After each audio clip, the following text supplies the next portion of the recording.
À bientôt, Lycénaïs. Et merci encore pour l'accueil, ça fait super plaisir. Et surtout, je tiens à dire que cette interview a été au top. Parce que c'est vrai que bon, en tant qu'artiste, on a l'habitude de... Enfin, quand on a une interview, on s'attend un petit peu aux questions qu'on va nous poser. Alors que là, c'est des questions que tu peux développer, on peut parler vraiment de soi. Et ça fait super plaisir.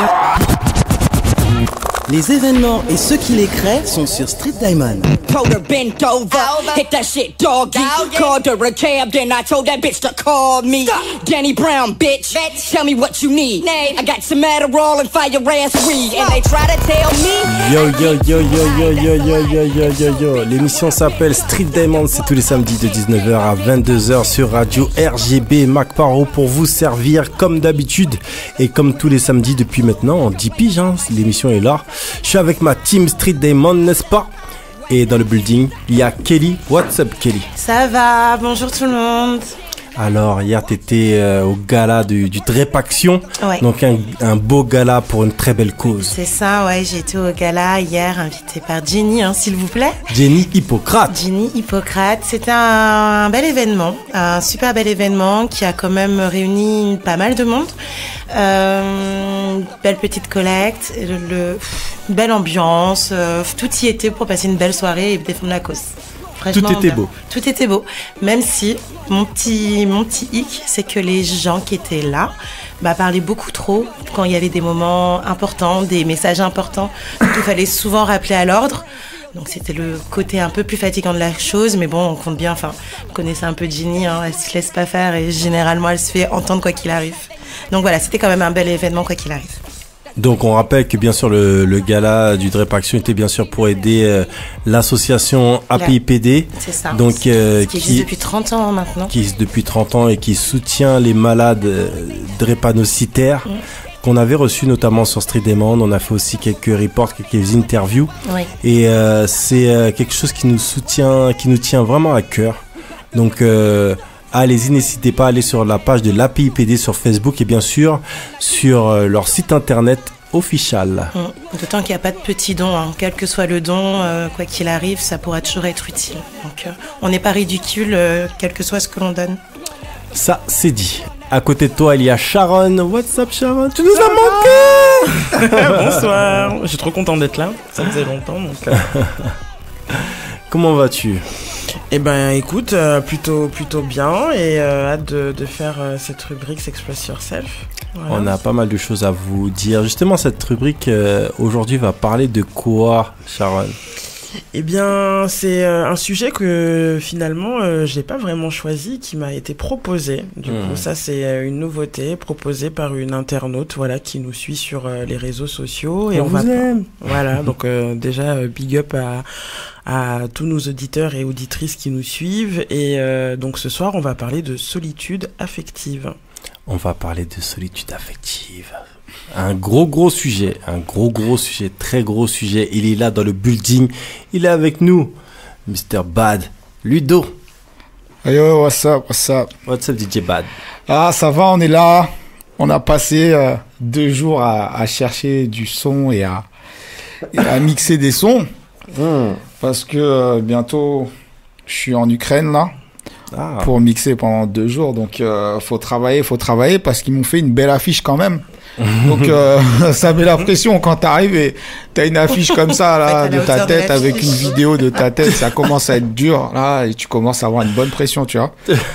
Donc ouais. Tu veux pas te permettre de venir comme ça là, tu mets la playlist automatique. Ah voilà, c'est ça, je veux pas venir les mains dans les poches là. C'est ton nom sur l'affiche, hein. Voilà, c'est ça commence à devenir compliqué quand c'est comme ça. Ah, c'est des beaux challenges, c'est des bons challenges, ouais. Dans la technique, bien sûr, il y a... tu te retrouves souvent à la technique, hein, ces temps-ci, Cindy. Vous avez remarqué aussi? Comment vas-tu, Cindy? Ça va, doucement, après ces quelques jours loin. Tu viens nous narguer avec ton bronzage. En tout cas. Moi, chacun son tour. Chacun son tour. Je sais pas pourquoi tu dis ça. Non, mais toi, c'est bon, t'es un visage pâle maintenant. Oui, je suis d'accord, je me sens pas concernée. Chacun son tour. Je pense qu'après, Mac va suivre. Donc, on sait jamais. Peut-être que, voilà. Un petit peu pour tout le monde. Voilà. Mais j'ai bien profité. Voilà. Et il y a Attaque avec nous aussi en tant que, on va dire que c'est le, comment on appelle ça? C'est l'ingénieur de son plus, voilà, la phase B. Donc, un big up à attaquer là aussi. Ça va, Atta? Oui, et vous? Ça va bien, merci. On a une belle thématique. On a pas mal de choses dont on veut se parler. Donc, je vous rappelle, l'émission s'appelle Street Diamond, c'est tous les samedis de 19h à 22h sur Radio RGB. Je rappelle aussi que vous pouvez nous soutenir tout simplement en allant sur Deezer, en allant sur iTunes, en laissant des commentaires, en vous abonnant à nos podcasts, en allant aussi sur Spotify, sur toutes les plateformes en fait. Vous pouvez y aller et voilà, soutenez-nous, partagez, le partage. Voilà, c'est comme ça que vous pouvez vraiment nous donner du love. Et je pense que cette thématique est aujourd'hui, parce qu'on va rentrer d'emblée dans la rubrique S'express Yourself, elle est très importante et c'est des choses dont on parle certainement pas assez. Mais juste avant de parler de cette thématique, on doit quand même parler des gagnants du concours de la semaine dernière. Donc, on rappelle bien sûr que demain a lieu l'événement Beefmaker Party. Donc, vous pourrez retrouver pas mal de grands noms du rap indépendant. Il y avait Nasme qui était avec nous la semaine dernière. Et aujourd'hui, quels sont les gagnants de l'entrée et du t-shirt du dit événement? Alors, les deux gagnants sont John et Reteron. Je pense qu'on prononce comme ça. John et Reteron. Vous avez gagné et vous êtes invité à la Beefmaker Party. Donc, c'est lourd, c'est lourd. Bravo, messieurs. Bravo. Il n'y a pas de femme qui a gagné, mais on vous en veut pas. Donc, on vous rappelle, la Beefmaker Party. La Beefmaker Party a lieu demain. Donc, encore une fois, c'est un bel événement fait par des indés. C'est un événement qu'il faut vraiment qu'on soutient. Je rappelle qu'il y aura Gaiden, il y aura La Caution, Grain de Sable, Original Tonio, Joe Lucas, Eloquence, Specta, Jai Eyes, Romano le Stick, Napo, H24, Ultimatum, JP Manova, Fanny Poli, Seiya, Pire, Masta et bien d'autres. Je rappelle que c'est fait par DJ Blaze et Nasme. Donc voilà, gage de qualité, n'est-ce pas? Donc ça se passera 1 rue Charles Garnier, 93 400 à Saint-Ouen. Donc Saint-Ouen, c'est à côté de Paname, c'est assez central et ça se passe à l'endroit qui s'appelle Main d'œuvre. Donc n'hésitez pas, encore une fois. Donc pour revenir à notre sujet, à notre rubrique favorite, S'express Yourself, aujourd'hui, donc on va parler de solitude affective. Solitude affective. Donc ce qui t'a lancé, l'une des choses qui t'a lancé aussi, c'est un témoignage, n'est-ce pas? Mais qu'est-ce que c'est en gros la solitude affective, Sharon? Comment on pourrait décrire cela? Alors déjà, moi les personnes qui m'ont lancé sur ce sujet, c'est notamment une personne qui est célibataire. Donc c'est dans un contexte déjà de célibat. Et en fait, la solitude affective, comme son nom l'indique, la solitude... c'est évidemment le fait d'être seul et de pas forcément être en interaction justement avec d'autres. Dans la solitude, vous avez ce qu'on appelle souvent une solitude subie et une solitude qui est choisie, pour parler grossièrement. Et dans le cadre du célibat, c'est vrai que on a eu l'occasion sur Street Diamond de faire un petit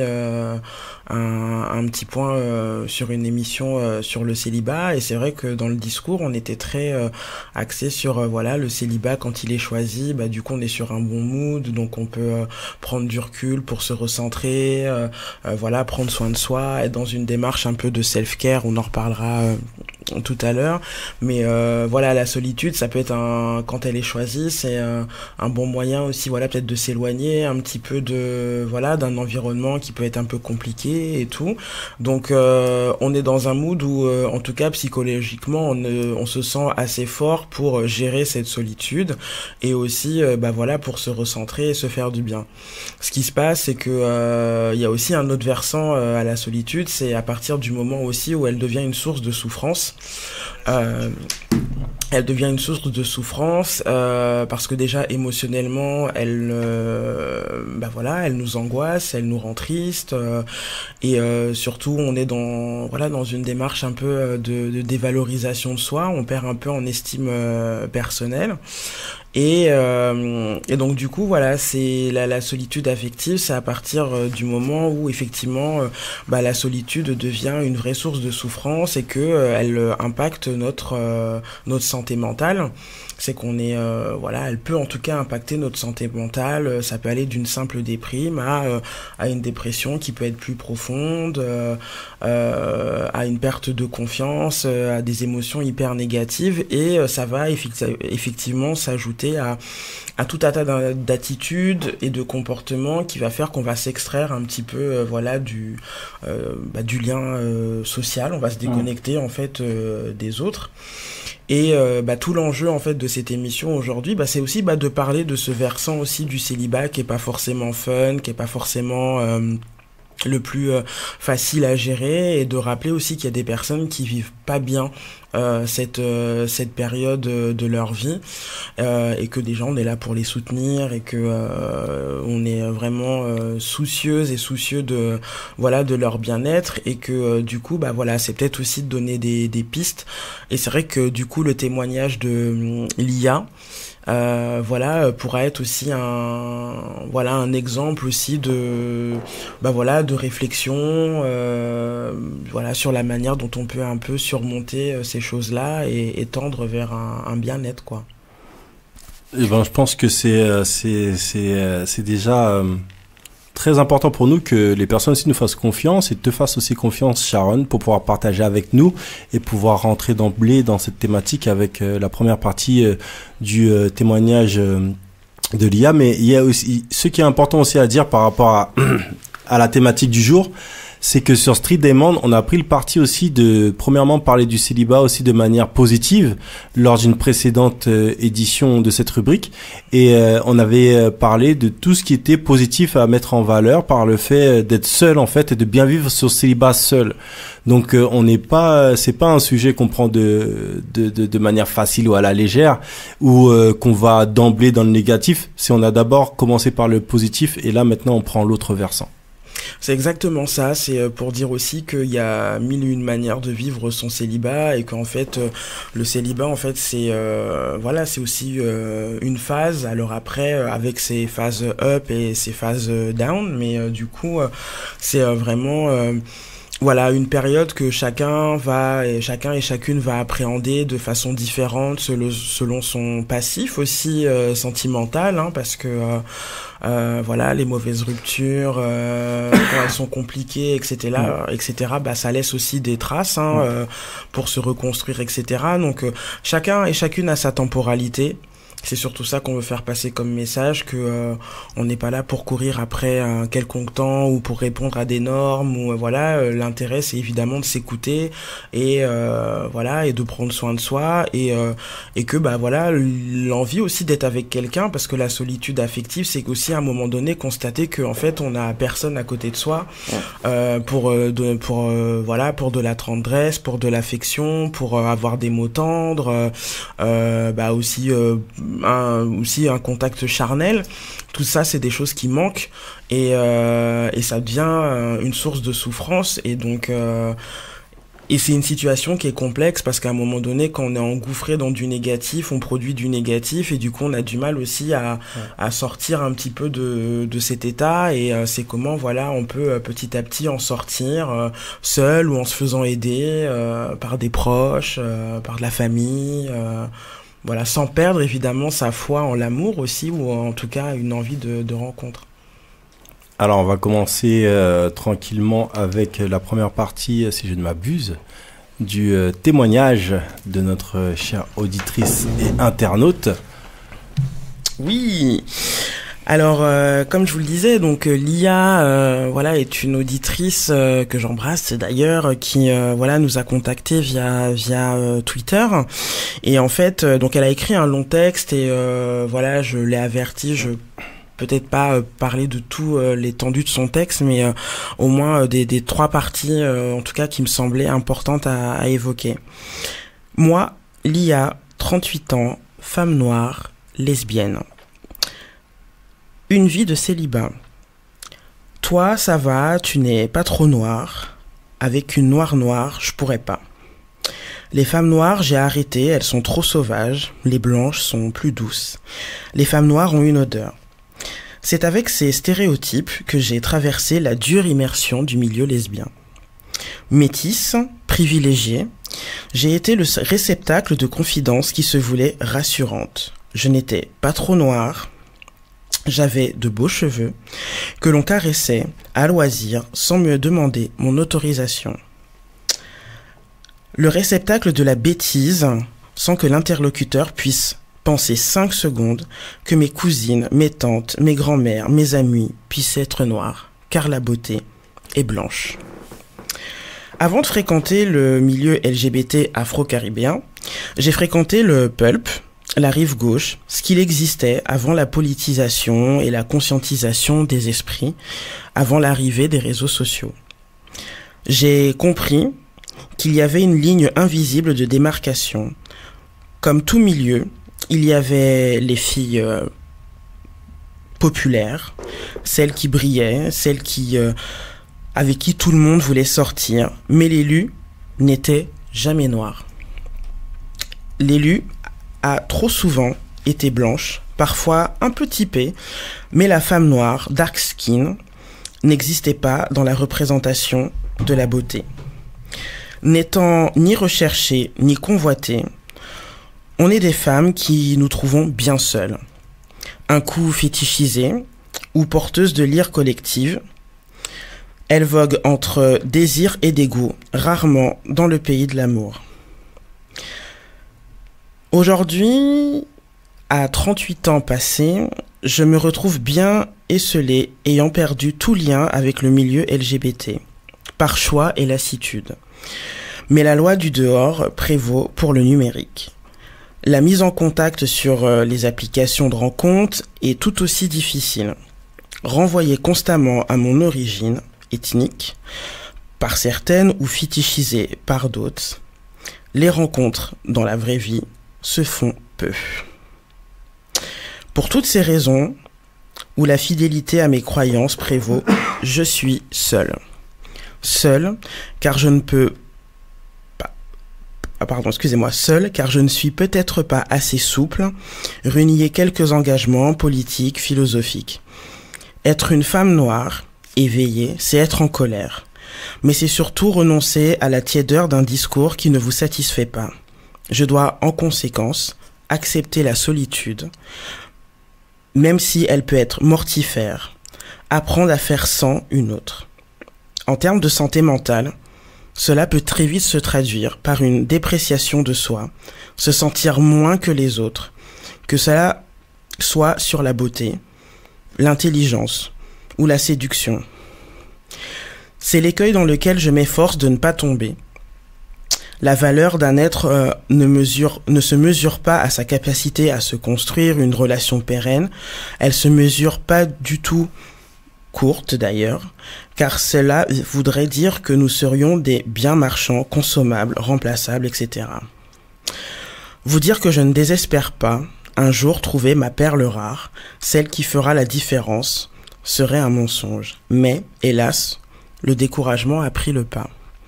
Merci d'avoir écouté ma voix parmi les milliers d'autres qui ont autant de choses à dire que moi. J'espère que mon témoignage viendra peut-être faire écho aux autres solitudes pour leur dire que vous n'êtes pas seuls. Voilà, c'était Lia. Donc un témoignage de Lia très très fort. Très fort, on sent pas mal de choses qui ressortent de ce témoignage. La première chose que j'ai envie de dire, c'est vraiment que nous, on accueille ce message avec beaucoup de bienveillance. Et c'est aussi ça, l'émission Street Demand. C'est une émission vraiment ouverte à tout le monde. Et pour ceux qui connaissent pas le milieu LGBT, aussi, ça leur permet de voir aussi que même dans le milieu LGBT, finalement, il peut y avoir des carcans, il peut y avoir du racisme, il y a des clans et en fin de compte aussi, comme dans tout milieu, eh ben il y a aussi le plus beau, le plus populaire ou le ceci ou le cela. Donc on retrouve tous les codes finalement de notre société, alors que on pourrait penser que c'est des milieux qui sont plus ouverts. C'est comme aussi quand on parle du féminisme de base, mais là je vais un petit peu loin, mais même quand on parle du féminisme, en vérité, même dans le féminisme aussi, il peut y avoir du racisme et peut y avoir aussi des personnes, il y a des différences de classe aussi, même dans le féminisme finalement. Ouais, c'est souvent des choses que les gens ils pensent que comme ils font partie du mouvement LGBT, et ben ça n'existe pas. C'est marrant parce que moi j'ai eu un voisin justement qui faisait partie de ce mouvement. Au Canada, parce que le mouvement LGBT au Canada, il est très très grand et très très fort. C'est quelque chose de ouf. Et ce voisin, il était raciste envers moi. Et quand j'expliquais mon histoire, les gens ils disaient ça existe, c'est pas normal. Donc c'était vraiment quelque chose de. Pour moi, c'est un être humain que j'ai en face de moi, donc il y a aucune raison qu'il soit pas raciste ou autre. Mais dans la tête d'autres personnes, non. En fait, si il fait partie de ce mouvement-là, il est forcément pas raciste. Parce que forcément, pour les gens, ils assimilent ça à une personne qui a déjà subi des discriminations et qui peut entendre les discriminations. Mais finalement, quand tu ne vis pas l'expérience d'être noir ou d'autres expériences, eh ben, tu te cantonnes peut-être à ta propre expérience. Donc, voilà. Alors effectivement, c'est en tout cas la première partie un peu de son discours. Effectivement, c'est sur ça, c'est le racisme qu'elle a vécu donc dans le milieu LGBT, qui je rappelle veut dire lesbien, bi, gay, trans. Il y a même queer, intersexe, asexuel. Voilà, il y a plein encore de lettres qui peuvent être associées derrière, mais effectivement voilà, c'est une femme noire lesbienne qui comme beaucoup aussi même de femmes hétérosexuelles investit des espaces pour avoir des relations, pour rencontrer des personnes, et qui se retrouvent face à des propos racistes venant d'un milieu, effectivement, comme tu le disais, qui on pourrait supposer que il serait plus ouvert parce que justement il y a toute cette expérience de la discrimination, et en fait même au sein de populations qui sont minorisées, on retrouve encore de la catégorisation, et donc aussi des façons de discriminer et d'exclure d'autres populations. Et là en l'occurrence donc Lia donc elle est noire, et tout au début de son texte, ce qui est très fort, c'est qu'elle nous fait part des réflexions qu'elle a pu recevoir, et du coup dans le cheminement un petit peu de sa réflexion, on se rend compte qu'en fait ce sont ces discriminations finalement qui petit à petit en fait vont faire qu'elle va se lasser de ce milieu, parce qu'elle y trouve pas sa place en fait, et qu'en fait toutes ces remarques, ces micro-agressions finalement petit à petit vont aussi la faire questionner aussi sur sa réalité de femme noire. Et ça c'est le deuxième thème aussi qui est très fort dans ce témoignage, c'est être une femme noire déjà aux yeux de la majorité, notamment de personnes blanches, c'est tout de suite on va être dans un discours animalisant, fétichisé, et on laisse pas la possibilité aux personnes d'être elles-mêmes, de s'exprimer, de se sentir comme elles ont envie d'être la noire qu'elles ont envie d'être. On leur colle tout de suite tout un tas de stéréotypes et de préjugés. Et du coup, c'est vrai que dans le champ de l'intime, du coup, et de la vie sentimentale, en fait, c'est comme si on te refusait la possibilité de briller, d'être ce que tu es, et qu'en fait, on te laisse pas la possibilité d'avoir accès aussi, avoir accès à l'amour, à des relations, et tout ça. Donc, c'est assez poignant dans son discours. Et donc on voit bien que sa solitude En tout cas, quand elle en parle, on sent qu'il y a effectivement... c'est plus juste une solitude où, ok, je me suis séparé de quelqu'un, ou je me sens pas, où j'ai envie un peu d'être en retrait. Non, on sent que c'est une solitude, pour le coup, qui est structurelle. Enfin, en tout cas, qui s'explique par des phénomènes systémiques et structurels. Par un racisme, en fait, tout simplement... structurel, et c'est ça qui est en fait intéressant, parce qu'elle le dit par exemple quand elle va sur des applications, pareil, parce que elle parle de la vraie vie, mais elle parle aussi d'une vie virtuelle. Même sur les applications, ce sont encore des expériences, des remarques qu'elle retrouve, et donc du coup, quand dans la vie réelle et quand dans une vie virtuelle, tu constates que, encore une fois, ta couleur de peau, ton corps, ce que tu es, est déprécié par les autres. Qu'est-ce que tu fais? Où est-ce que tu vas chercher à avoir des relations? Où est-ce que... C'est ça aussi que renvoie un peu son témoignage, en fait. Ouais, t'as l'impression que t'as que des portes fermées, en fait, fermées à clé. Et limite, ça valide, en fait, finalement... Ça valide le postulat précédent, c'est-à-dire la vie que tu vis au quotidien. Limite, le virtuel vient ensuite le valider ça, quoi. Qu'en vérité, qu'en fait, t'es vu de telle et telle manière, même sur les réseaux et même sur les applications de rencontres, de dating. Finalement, c'est la même chose. C'est exactement ça, c'est la même chose, et du coup, où sont les espaces, en fait, où tu peux, où tu peux faire des rencontres, mais des espaces qui sont sécurisés, qui sont, en tout cas, où c'est moins, où c'est moins problématique, en fait. Et ça, du coup, alors, sur la question des applications, parce que, je pense qu'on est on est en 2019. Beaucoup de personnes utilisent des applications, qu'on soit LGBT ou pas, d'ailleurs, qu'on aille sur Tinder, sur Grindr, sur OkCupid, etc. Ou adopte un mec, etc. Enfin, c'est une réalité. Et c'est une réalité qu'on ne peut pas minimiser. Non, mais c'est clair, carrément. C'est une réalité, vraiment, parce que du coup, on a aujourd'hui, même ne serait-ce que dans mon entourage le plus proche, moi j'ai plein de potes, même qui ont arrêté d'aller sur ces sites, parce qu'elles disent, mais en fait, à la troisième phrase dans la conversation, t'as forcément systématiquement un truc raciste qui te vient dans la conversation, du genre, je suis jamais sorti avec une Renoir, ou tout de suite, t'as une beauté exotique, des réflexions comme ça.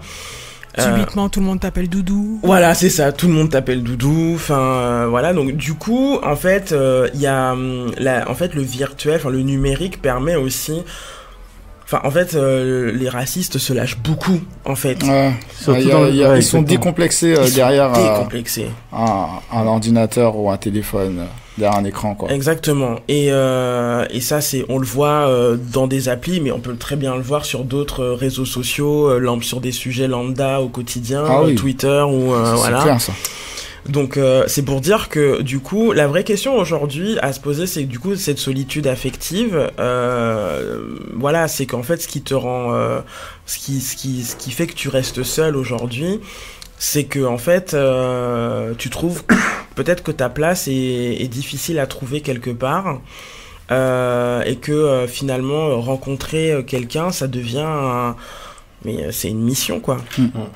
C'est une mission, et t'as plus forcément la force d'aller sur des sites, de sortir, parce que t'es lassé, parce que t'es dégoûté, parce que t'as plus envie, et du coup la question c'est ça, c'est qu'est-ce qu'on fait, quel message on peut aussi envoyer à des personnes qui se retrouvent aussi dans cette situation.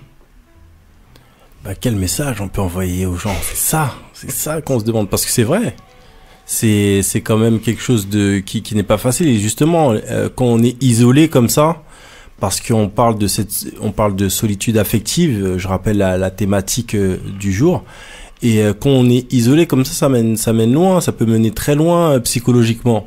On peut partir. Suicide, Exactement. On est tellement isolé qu'on s'en sort. On pense déjà, on se dévalue parce que la société et les gens qui nous entourent nous dévaluent finalement. Et donc psychologiquement, on peut avoir l'impression qu'on n'a pas sa place, tout simplement. Et il y a ça, et puis il y a aussi après, alors dans les comportements, en tout cas. J'ai parlé du suicide, mais ça peut être même de la consommation, de produits psychoactifs. Enfin voilà, il y a après voilà chacun aussi, mais ça peut être aussi manger de façon compulsive. Enfin voilà, il y a plein de comportements et d'attitudes finalement qu'on va avoir à son égard qui vont être très nocives. En fait, on va se faire du mal, mais en fait c'est pas nous qui sommes le problème, c'est pas l'IA en fait qui est le problème, c'est la société dans laquelle elle vit. Qui est problématique, c'est pas elle en tant que femme noire. Et ça, c'est un message que j'aimerais adresser à toutes les personnes. Alors, les femmes noires, mais évidemment les personnes, les personnes racisées en général, et plus largement même des personnes qui peuvent être minorisées socialement. Encore une fois, c'est pas vous qui êtes le problème. On vit dans des sociétés où effectivement il y a des oppressions, des discriminations, et que tout ça vous impacte à chaque niveau de votre vie. C'est ça aussi qu'il faut retenir, c'est que ça impacte le travail, ça peut impacter à l'école, et ça impacte aussi la vie intime. Et l'autre point sur lequel aussi je voulais revenir, c'était sur la question de la santé mentale. Sur la question de la santé mentale, parce que c'est vrai que le réflexe très souvent, c'est que effectivement quand ça va pas très bien, on pourrait se dire que on pourrait aller consulter, peut-être aller voir un psychologue, etc. Mais ce qu'il faut savoir, la question qu'il faut se poser, c'est est-ce qu'aujourd'hui les questions de racisme sont prises en compte lors de consultations, par exemple, pour des personnes racisées. C'est ça aussi que moi me fait penser la situation de l'IA. C'est quand t'as une dépression, ou quand tu vas vraiment pas bien et que tu te dis je vais essayer d'aller voir quelqu'un. Même choisir, tu vois, un spécialiste aussi qui prenne en compte ta situation dans sa globalité et qui minimise pas en fait cette dimension de ta vie, tu vois, qui minimise pas le racisme aussi dans ta vie affective et comment ça t'impacte, etc. Parce que c'est pas juste elle traverse une mauvaise phase. Elle traverse une mauvaise phase pour plusieurs raisons, dont des raisons aussi qui sont, comme je disais, structurelles, spécifiques en fait, à certaines populations, propres à des minorités visibles, quoi. Donc moi, c'est la question aussi que je me pose. C'est compliqué parce que moi je pense que les personnes qui font pas partie de ces minorités visibles, si ce sont eux les spécialistes qui doivent te recevoir, souvent pour eux ça n'existe pas, ou c'est un mythe, ou c'est pas grave, donc c'est compliqué d'avoir un spécialiste qui comprenne ce genre de problème en fait. Donc là après tu te retrouves devant quelque chose qui est difficile à surmonter, surtout si tu vas voir un spécialiste et qu'il n'arrive pas à te comprendre là-dessus. Tu te dis ah ouais, c'est chaud, parce que c'était peut-être ton dernier recours, et tu vois que même lui il n'arrive pas à se mettre à ta place parce que lui n'est pas des minorités visibles. Donc c'est compliqué en fait, c'est compliqué. Et même une personne qui est vue comme étant racisée entre guillemets par notre société, si elle-même elle a pas pris conscience et qu'elle n'a pas l'éducation nécessaire, même minimale, pour comprendre aussi les démarches de notre société et les démarches, les différences par rapport aux différentes appartenances, notamment aux minorités. Et si la personne n'a pas fait les démarches pour comprendre ça et qu'elle n'a pas le recul nécessaire, elle peut être tout racisée qu'elle veut. elle peut faire partie de cette minorité, mais ça aussi pour elle va te dire, mais moi je m'en suis sorti, tu vois. Et c'est ça aussi, c'est un discours aussi qu'on peut retrouver chez certaines personnes qui ont grandi dans des quartiers, qui après ont fait des grandes écoles et autres. Elles vont partir du principe pour certaines que moi je m'en suis sorti, tout le monde peut s'en sortir. Genre tout le monde la terre elle est faite que de génie, quoi. C'est-à-dire tout le monde pouvait être un génie, tout le monde pouvait réussir de telle et telle manière, mais tout le monde n'a pas les mêmes opportunités. Et c'est là la chose par rapport au quartier, c'est que justement tu fais partie de l'exception. C'est ça qu'il faut retenir. Et par rapport à d'autres endroits où les gens ont grandi, l'exception peut-être c'est plutôt l'échec. Donc c'est là où est le problème. Donc si une personne n'a pas fait tous ces cheminements, ça va être difficile pour elle de se mettre à la place de cette jeune femme. Mais la question qu'on peut se poser aussi, c'est, mais en même temps, il y a des personnes dans cette communauté LGBT qui arrivent à trouver l'amour. Donc, comment elles font ces personnes pour trouver l'amour finalement? Parce qu'elles aussi, elles font partie de minorité. Est-ce qu'elles ferment les yeux sur certains aspects? Parce que pareil, ce qu'elle nous dit finalement, parce qu'on parle d'une jeune femme noire lesbienne, mais nous en tant qu'hommes noirs, vous en tant que femme noire, que vous soyez straight, comment on dit ça encore, hétéro. Que vous soyez putain, je me la raconte un peu en anglais. Je me la raconte un peu. C'est lui qui trouve que c'est beau en anglais. Comment dit dans votre langue encore?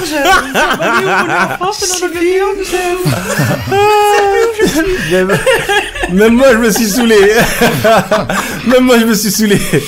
Et donc, tu vois, je suis même perdu. Mais même nous, on se retrouve dans ce genre de schéma. Parce que moi, clairement, si j'ai une femme blanche qui vient me parler et qui commence à me parler d'une certaine manière vis-à-vis de mes origines, j'ai mis direct de côté. C'est vrai que ça joue ça. Mais direct. Mais après, il y a des gens qui prennent le temps. Moi, je vais pas être violent, rien. Mais je sais que la personne pense de telle et telle manière. Je suis pas là pour faire l'éducation des gens.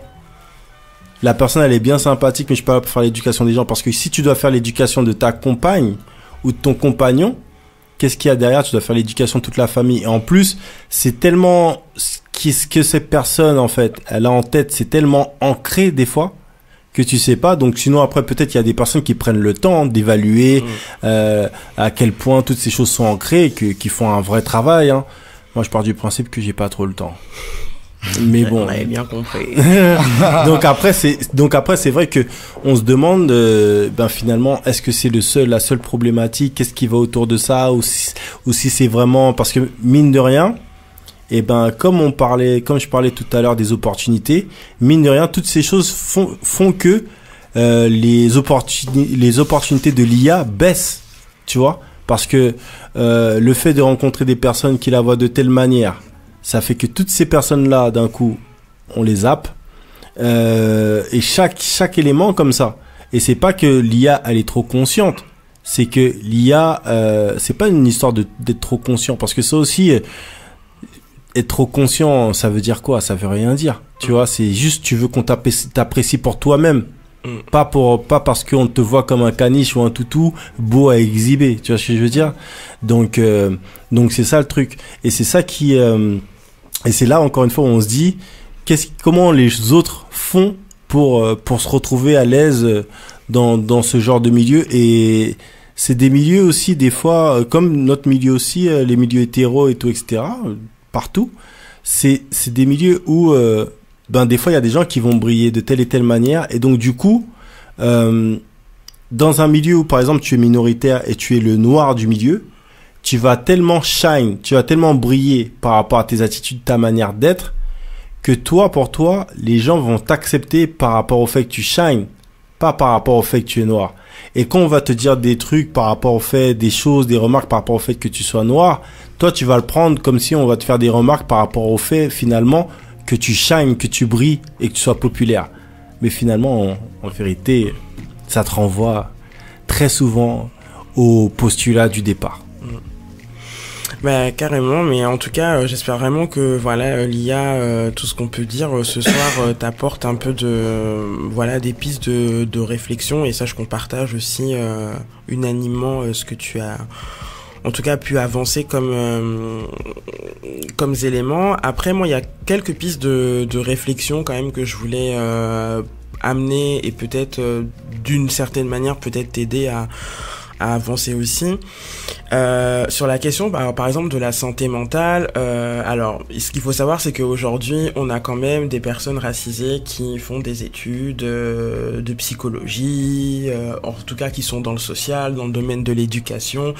On les oublie souvent, mais les professionnels de santé, etc., et que ils existent et même s'organisent. Moi, je pense notamment au collectif Perspective, qui en fait est si je me trompe pas, qui est vraiment un collectif, mais de bénévoles qui ont une vraie sensibilité sur la question de la santé mentale. Donc Après, il y a aussi des psychologues qui existent. Et moi, j'ai vu il y a pas très longtemps, il y a une vraie solidarité sur Twitter, enfin sur le Black Twitter, où des fois il y a des personnes qui cherchent un psychologue, une psychothérapeute, etc., soit qui est au fait un peu sur des problématiques de migration, ou sur des problématiques de racisme, de LGBT-phobie, etc. Il y a des choses qui se mettent en place. Il n'y a pas encore longtemps, Tétu a même diffusé un article sur un réseau de psychologues homosexuels. Enfin voilà, c'est pour dire que il y a des personnes qui s'organisent, soit des personnes racisées, soit des personnes issues des milieux LGBT, ou de croisement de tous ces milieux. Et du coup, ça veut dire aussi que il y a peut-être aussi une recherche déjà aussi à faire. Et alors je sais que c'est pas évident de chercher, mais ce qui peut être un bon lien aussi, c'est tout simplement aussi de faire du réseau par des associations en fait. Il y a des associations qui existent, afro-caribéennes, par exemple je pense à Divine LGBT, qui est une asso afro-caribéenne, sur Paris. Pendant très longtemps, il y a eu Chambered. Après, il y a des fois des associations aussi, soit afro-féministes, par exemple, qui peuvent être aussi sur ces questions-là. Je pense au collectif Moissy. Il y a des collectifs queer, mais du coup qui englobent plus un public racisé. Donc je pense à Kitoko, etc. Donc aujourd'hui, il y a quand même pas mal d'associations. En tout cas, si tu as besoin de soutien et de partager ton expérience, parce que tu as l'air aussi d'être quelqu'un d'assez conscientisé et d'avoir une réflexion politique, il y a la possibilité effectivement pour, on va dire, ton moi politique, tu peux aussi investir des associations. C'est important de socialiser, d'aller à la rencontre de ces orgas, de les trouver sur les réseaux sociaux, parce que tu maîtrises les réseaux sociaux. Sur la santé mentale, pareil, je pense qu'il faut aussi mettre des infos sur Facebook. Est-ce que vous connaissez une psychologue, est-ce que vous connaissez un psychothérapeute, etc. Pas hésiter aussi à le faire. Ça peut être aussi des pistes. Après, la vraie question aujourd'hui, c'est, je pense qu'il y a aussi une question de temporalité. C'est vrai que là aujourd'hui, tu es seul, tu connais les causes, de ta solitude. Et la question aujourd'hui, c'est de savoir aussi, est-ce que tu as toujours foi aussi en l'amour, en l'idée de rencontrer quelqu'un. Et dans ton texte, ce qui est assez fort, c'est que tu ne désespères pas en fait. C'est qu'il y a quand même, t'es quand même dans une dynamique d'espoir, de résilience, de volonté d'avancer. Et ça c'est hyper positif. Et je crois que c'est un truc vraiment qu'il faut continuer à préserver et à nourrir. Mais ça veut dire aussi peut-être de repenser aussi un petit peu les lieux où tu veux justement faire des rencontres. Peut-être que les applications, faut terminer ça. Voilà. Possible. Peut-être que à un moment donné, on peut peut-être aussi acter que pour des personnes racisées, ça peut aussi être un peu compliqué et que c'est pas grave si on passe pour un has-been 2.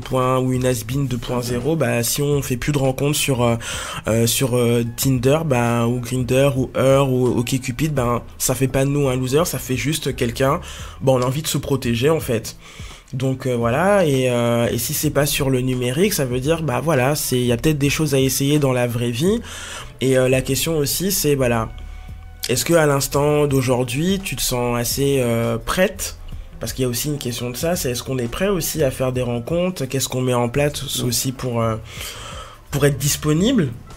Voilà, donc et c'est plus sur la manière dont tu vas socialiser en fait qui va peut-être aussi faire la diff quoi.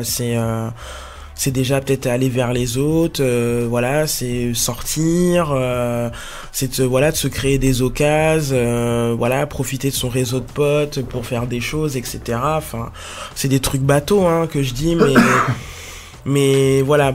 En tout cas, se socialiser, c'est il faut poursuivre ça parce qu'effectivement, si tu perds ça, là, tu te retrouves toute seule et tu peux retomber dans des trucs hyper anxiogènes, tout ça, quoi. Mais encore, il y a un point qui est hyper important que tu as dit, c'est le fait de sortir. Il faut vraiment pas rester à la maison seul dans sa solitude et se dire que et se ronger les sangs.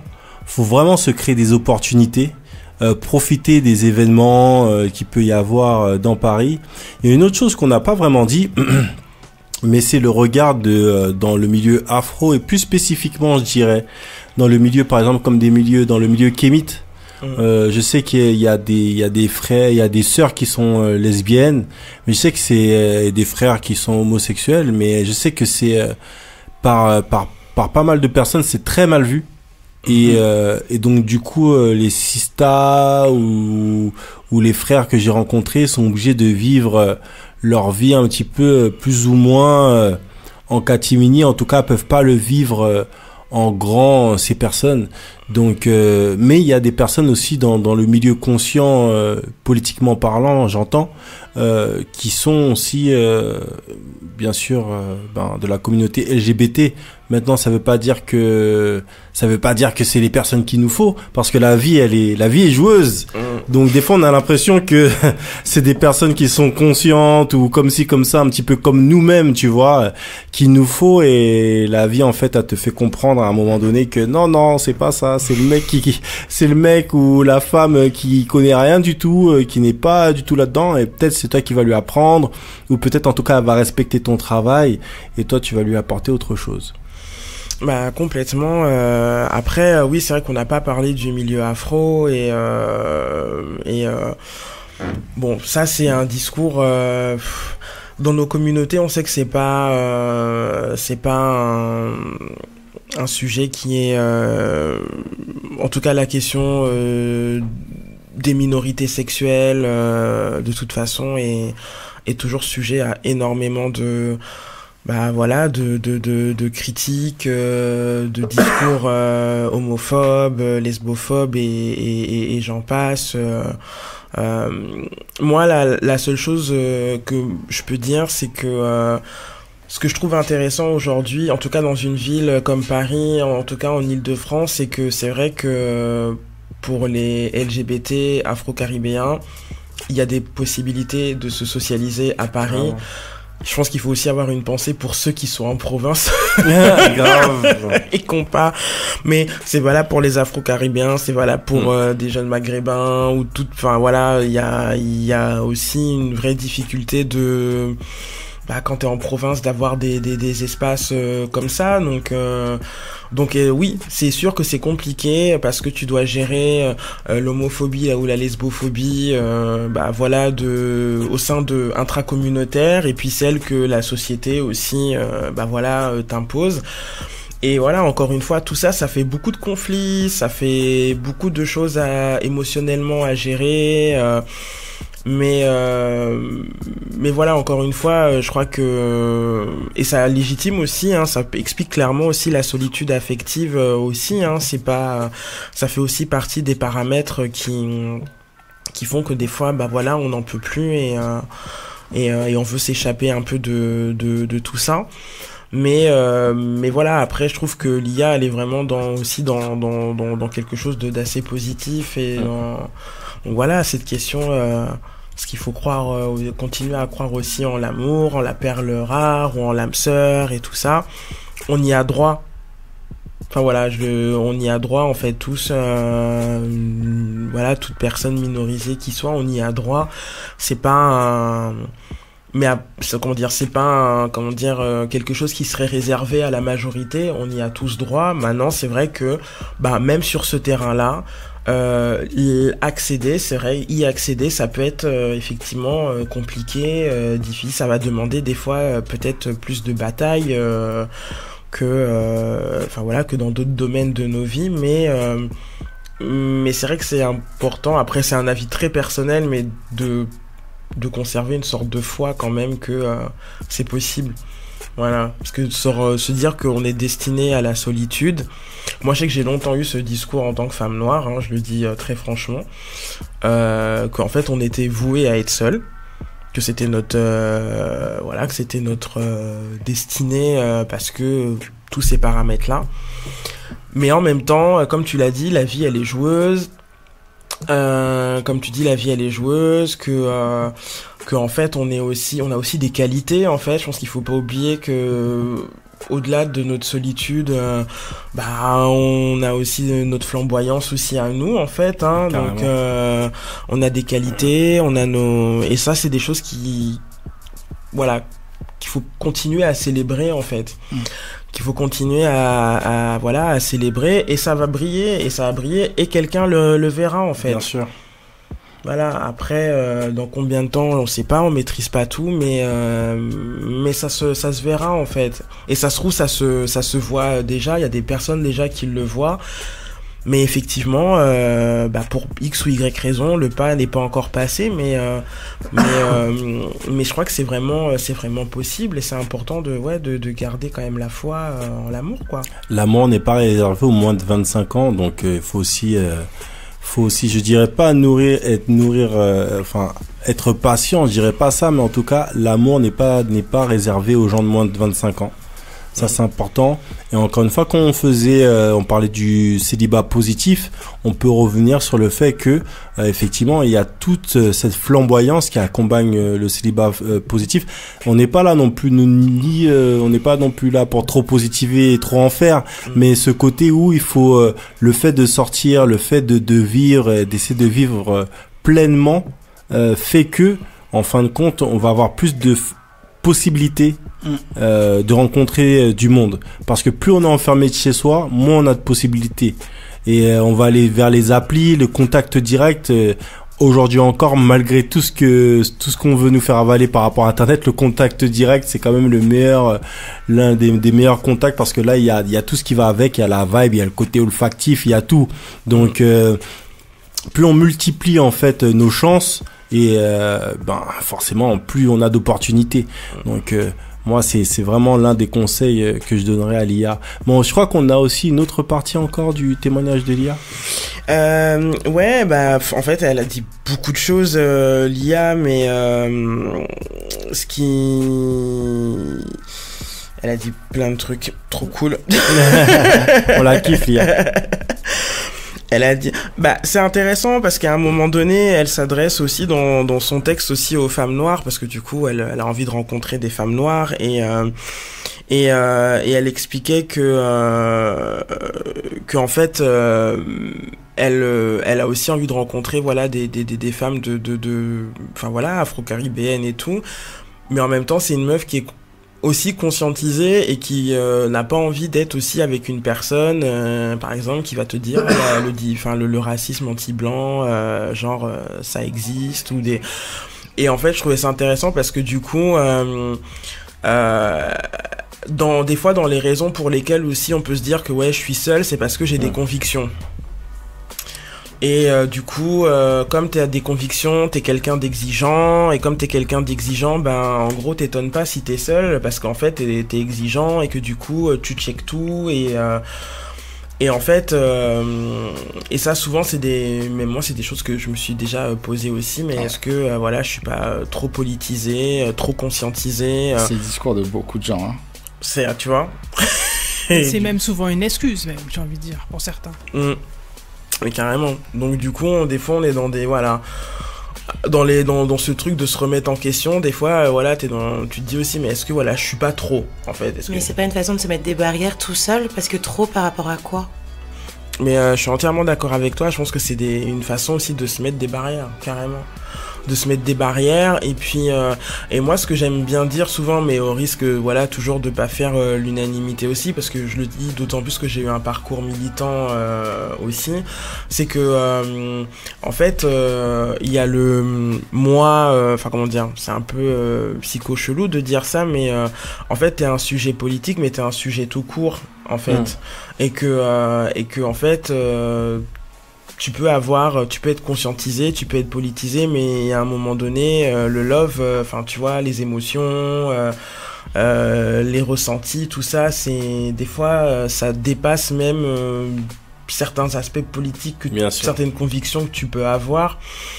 Donc et c'est ça aussi, c'est aussi une prise de risque hein, quand tu fais des rencontres, c'est que des fois, bon, tu vas kiffer des gens, tu sais qu'ils sont problématiques, mais voilà, parce qu'il y a le physique, parce qu'il y a les yeux, parce qu'il y a le corps, parce qu'il y a plein de choses. Et voilà, et c'est pas de rentrer dans une sorte de culpabilité aussi au point de se détester, mais je suis quelqu'un de problématique, parce que voilà, c'est aussi de se dire, ben...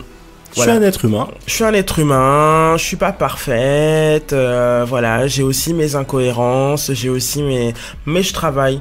Voilà, je continue à travailler sur moi-même, et voilà, et pas renoncer, enfin comment dire, quitte à renoncer à des choses, vaut mieux, enfin j'espère qu'en tout cas que c'est réfléchi, et mais c'est vrai que voilà, on est souvent aussi des fois envoyé par ce truc de trop politiser, trop conscientiser, donc du coup... mais conscientiser, je pense que c'est pas une mauvaise chose, parce qu'il faut avoir conscience des choses, et...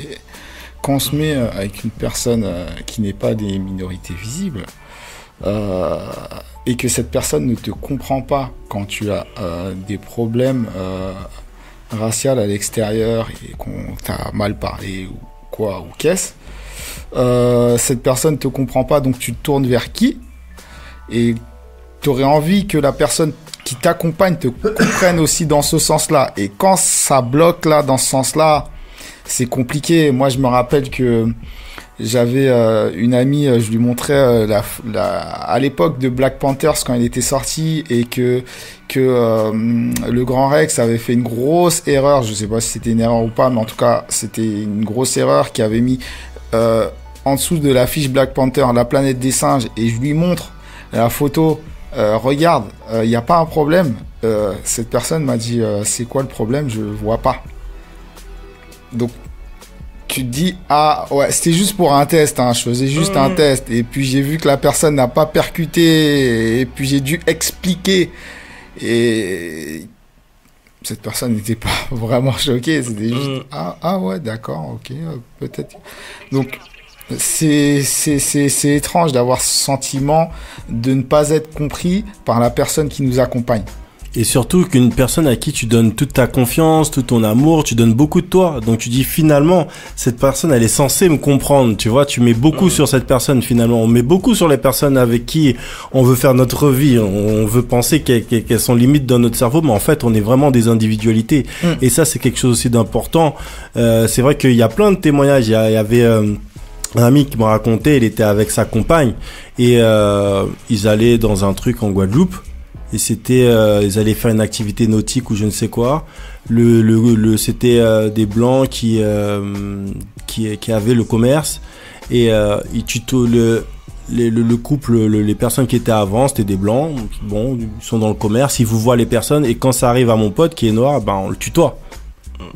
Et lui, sa compagne, elle est blanche. Mais il lui avait déjà dit avant. Il lui avait déjà dit, comme mon pote, tu vois, il est assez fin et il arrive à lire les choses. Là, il lui avait dit, tu vas voir, ils vont nous tutoyer, ils vont me tutoyer quand je vais parler. Et c'est ce qui s'est fait. Donc, elle a pu valider parce qu'il l'a vu avant, mais tout le monde n'est pas obligé d'être omniscient comme mon pote, tu vois ce que je veux dire. Ouais. Donc, le truc, c'est que effectivement, dans notre société, il y a encore pas mal de ces choses-là. Et quand c'est pas validé, ce que tu penses, parce que même, tu vois, t'as des trucs où tu peux avoir tort aussi. Et avoir tort, c'est pas grave. Mais après, quand t'es dans ce type d'échange avec une personne qui est avec toi au quotidien, qui est qui fait partie de la majorité, eh ben, elle peut penser que en fait t'es carrément un gros paranoïaque ou une gros paranoïaque. Et donc du coup après, cette personne-là va rester bloquée là-dessus, et toi ça va commencer à créer aussi des problèmes dans la relation, parce que finalement t'as l'impression de ne pas être entendu par rapport à ça. Et finalement, est-ce qu'il y aura un moment où vous allez vous entendre? Parce que pour vraiment comprendre, encore une fois, l'expérience d'être noir, c'est plus de le vivre. Moi, je voyais, même sur mon Facebook, je postais des choses par rapport à ce qui se passe aux États-Unis. Attention, on me checkait on me checkait, en fait, les gens me checkaient et attendaient la moindre erreur de ma part. C'est-à-dire que je pense poster les tels crimes, tel truc se passe, etc. Il y a ça en Guadeloupe, il y a ça qui s'est passé, dans le 95, il y a ça qui s'est passé là, l'affaire Traoré, l'affaire du petit là-bas. Les gens, en fait, ils attendent juste que tu postes une info qui est fausse, etc. Pour dire, tu vois, etc. Ah, tu vois, ouais, mais c'était un dealer. Ouais, mais tu vois, mais en fait, en gros, il faut, il faut nous dire déjà, je fais une aparté, il faut nous dire si une personne qui a un casier judiciaire mérite la peine de mort en France. Comme ça, cette histoire, elle est réglée.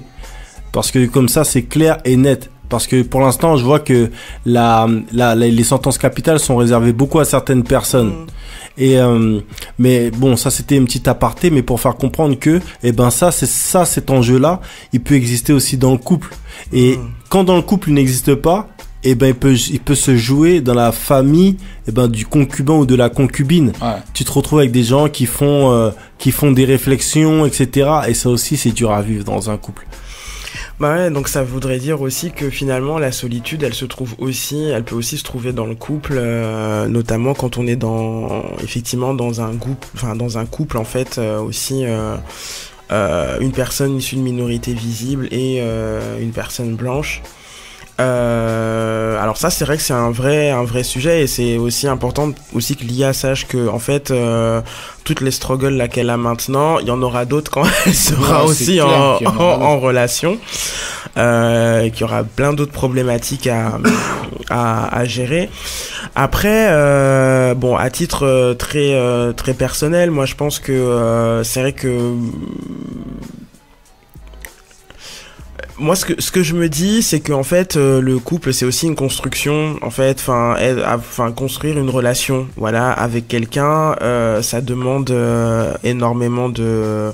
Quand on est avec une personne, en tout cas, qui est blanche, ça demande aussi. On fait des choix. Je pense qu'il faut assumer ses choix. À partir du moment où, on a acté qu'on est avec une personne blanche. Et qu'on voit que c'est une personne de confiance avec qui on a envie d'être, c'est un vrai projet de faire de la pédagogie à l'autre, mais qu'on soit hétéro ou lesbienne ou peu importe, c'est un vrai enjeu de déconstruire le racisme au sein de son couple. Comme c'est important de déconstruire aussi le patriarcat dans un couple hétérosexuel, que c'est important de déconstruire la misogynoire dans un couple afro. Voilà, donc c'est des batailles qu'il faut être prêt à porter et à mener quand on sait qu'on est avec une personne qui appartient à une majorité. Ouais, élever la conscience de l'autre. Voilà, élever la conscience de l'autre. Et que c'est important que les personnes qui sont issues des majorités, voilà, donc les personnes blanches, les hommes, etc., soient aussi conscients que en se mettant avec une personne minorisée, le premier truc, c'est d'être solidaire, en fait. C'est la première condition, tu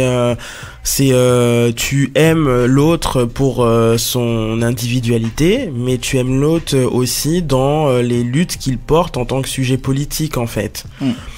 Et ça, c'est une condition qui doit être de base, quoi. Si tu sens pas de solidarité venant de ton partenaire ou de ta partenaire, parce que elle va remettre en question, tu vois, tout ce que tu peux poster sur Facebook, tout ce que tu peux subir dans la vraie vie et machin.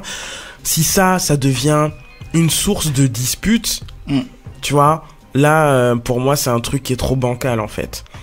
Faut que, voilà, le couple, c'est une construction, c'est une team, on construit une team, et il faut qu'on soit sur de bonnes bases, et voilà, et on peut pas se permettre d'être dans un truc bancal où où l'autre, voilà, encore une fois, te respecte pas dans ce que tu es, humainement, politiquement, etc.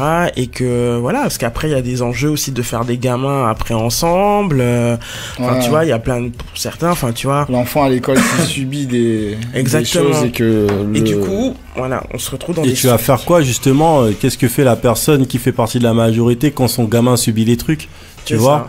Comment elle va l'encaisser, elle va dire que c'est normal ou autre, tu vois, ça te renvoie en fait à toutes ces questions, parce que finalement il y a des personnes qui sortent avec des noirs et qui se retrouvent, c'est là qu'elles prennent conscience en fait de l'expérience noire à travers leur enfant, tu vois. Donc toutes ces choses là, effectivement, je pense que c'est important.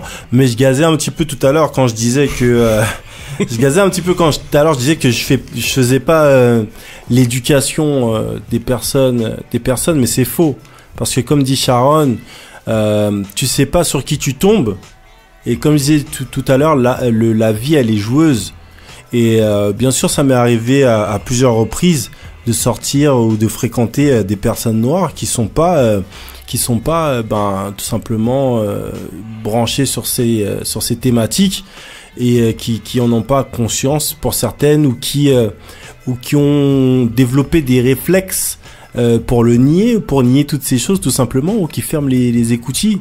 Et donc quand elle se retrouve avec une personne comme moi, forcément, même si je suis très détendu par rapport à ça, mais j'arrive à poser différents constats, et je me suis retrouvé souvent avec des personnes qui ont trouvé en fait que voilà, qui ont pu apprendre pas mal de choses à mon contact, et je pense que justement quand t'aimes quelqu'un, en vérité ça se fait assez naturellement. Quand t'aimes une personne et que la personne elle est demandeuse, c'est-à-dire que si c'est une personne qui nie, c'est problématique, mais si c'est une personne qui en demande, et forcément là tout de suite ça devient beaucoup plus facile. Donc je pense que c'est ça en fait, et c'est là la différence, c'est entre la personne qui est bloquée et là c'est mort. Donc sex friends, non je rigole, ça. Et la personne justement qui a envie d'apprendre, qui a envie d'aller plus loin, parce qu'elle a envie d'apprendre sur ta personne, et parce que aussi elle tient à toi. Comment on pourrait conclure cette thématique, Sharon? Eh bien, pour conclure, je crois que déjà Lia, j'espère vraiment que cette discussion qui a été très riche, on est parti sur plein de sujets, mais en tout cas sache que ton témoignage a été très inspirant, et j'espère que ça donnera envie d'ailleurs à plein de personnes qui nous écoutent de aussi nous partager leur expérience. Et pour conclure, je dirais que la solitude affective, en fait, on s'est intéressé à la situation du célibat, mais on vient aussi de l'évoquer, qu'elle peut être aussi présente au sein d'un couple. Parce que voilà, pour les personnes racisées, voilà, trouver l'amour, c'est évidemment important comme l'ensemble de l'humanité, mais voilà, dans une société effectivement où on sait que pèse du racisme et plein d'autres oppressions, c'est aussi important, parce que c'est notre seul sas aussi de réconfort et d'abri et de soutien, et que voilà, on a besoin d'avoir un espace comme ça sécurisé où on peut déposer, être soi, et donc du coup voilà, c'est c'est une démarche qui est pas évidente, qui est pas facile, et que le célibat, alors c'est pareil, hein, le Mac le disait tout à l'heure, nous on n'est pas sur un truc, le célibat c'est pump it up, on n'est pas non plus dans un appel à outrance au self-care, voilà, parce qu'on en parlait aussi tout à l'heure avec Kelly, mais c'est bien d'avoir avec Cindy, pardon. Et c'est bien d'avoir des gestes pour aller bien, des gestes pour prendre soin de soi, etc. Mais à un moment, comment tout ça se transforme aussi dans dans notre recherche aussi de l'amour, dans notre recherche aussi de relations. Il faut que tout ça nous donne de la force pour aller de l'avant. Et à partir du moment, si on met tout ça, si on a tout tous ces gestes de bienveillance envers nous et que on continue à rester seul et on continue à déprimer et à se sentir seul, ça va pas. Donc voilà, il faut croire en l'amour, croire au fait qu'on y a droit, que c'est possible, et voilà, et d'accepter aussi les fois où ça ne va pas. Voilà, d'acter aussi que je ne vais pas bien et peut-être que j'ai aussi besoin d'être aidé. C'est important aussi de se l'avouer. Mais voilà, de mettre petit à petit des choses en place à son rythme, et puis s'appuyer voilà sur encore une fois des proches. Et si on n'en a pas, bah c'est peut-être d'investir des espaces pour se créer un réseau, pour se créer aussi des amitiés, etc.